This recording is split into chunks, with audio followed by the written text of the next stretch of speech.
નમસ્કાર વિદ્યાર્થી મિત્રો, હું સંજયભાઈ પટેલ, PR કરવે પ્રોગ્રેસિવ હાઈસ્કૂલ મહેસાણા પ્રિન્સિપાલ. ધોરણ 10ની અંદર ગણિતની અંદર બે વિભાજન હોય છે, એક સ્ટાન્ડર્ડ ગણિત અને એક બેઝિક ગણિત. હવે અમુક વિદ્યાર્થીઓને મૂંઝવણ થાય કે ધોરણ 10ની અંદર સ્ટાન્ડર્ડ ગણિત રાખવું કે બેઝિક ગણિત રાખવું. તો આ બંને ગણિતમાંથી તમે ગમે તે રાખી શકો છો.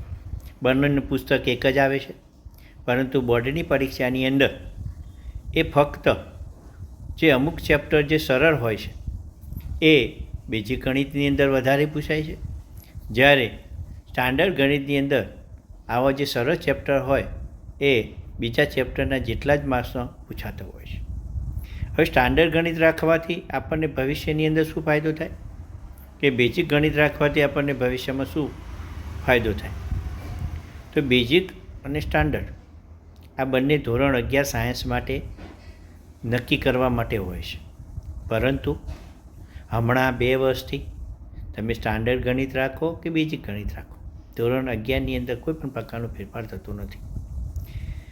પહેલાં એવું હતું કે જો બેઝિક ગણિત રાખો તો તમે ધોરણ 11ની અંદર બી ગ્રુપ રાખી શકો છો, એ ગ્રુપ રાખી શકો નહીં.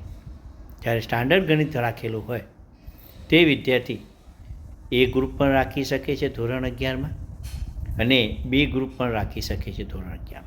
આવું પહેલાં હતું, પરંતુ છેલ્લા 2 વર્ષની અંદર આ જે સ્ટાન્ડર્ડ અને બેઝિક હતું એને દૂર કરવામાં આવેલું છે. એટલે બેઝિક ગણિત રાખનાર વિદ્યાર્થી પણ ધોરણ 11ની અંદર એ ગ્રુપ પણ રાખી શકે છે અને બી ગ્રુપ પણ રાખી શકે છે, અને સ્ટાન્ડર્ડ ગણિત રાખનાર વિદ્યાર્થી પણ એ ગ્રુપ અને બી ગ્રુપ બંને રાખી શકે છે. એટલે હવે ધોરણ 10ની અંદર તમે બંનેમાંથી ગમે તે એક રાખી શકો છો, એ ખાસ ધ્યાન રાખવું, જેથી કરીને ભવિષ્યની અંદર તમારે ધોરણ 11ની અંદર એ ગ્રુપ રાખો, એ ગ્રુપની અંદર કેમિસ્ટ્રી, ફિઝિક્સ અને મેથ્સ આવે છે, જ્યારે બી ગ્રુપની અંદર કેમિસ્ટ્રી, ફિઝિક્સ અને બાયોલોજી આવે છે. એટલે જે વિદ્યાર્થીઓ અમુક એવા વિદ્યાર્થીઓ હોય છે કે સ્ટાન્ડર્ડ ગણિત પણ રાખતા હોય છે, સ્ટાન્ડર્ડ ગણિત રાખવાથી એમનો પાયો મજબૂત થાય એના માટે, નહીંતર આગળ ધોરણ 11 માટે કોઈ તકલીફ રહેતી નથી.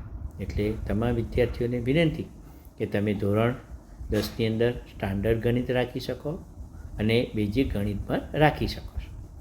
જે ધોરણ 11ની અંદર માટે પણ એ ગ્રુપ કે બી ગ્રુપ રાખવામાં કોઈ તકલીફ રહેતી નથી. અસ્તુ. જય હિન્દ, જય ભારત.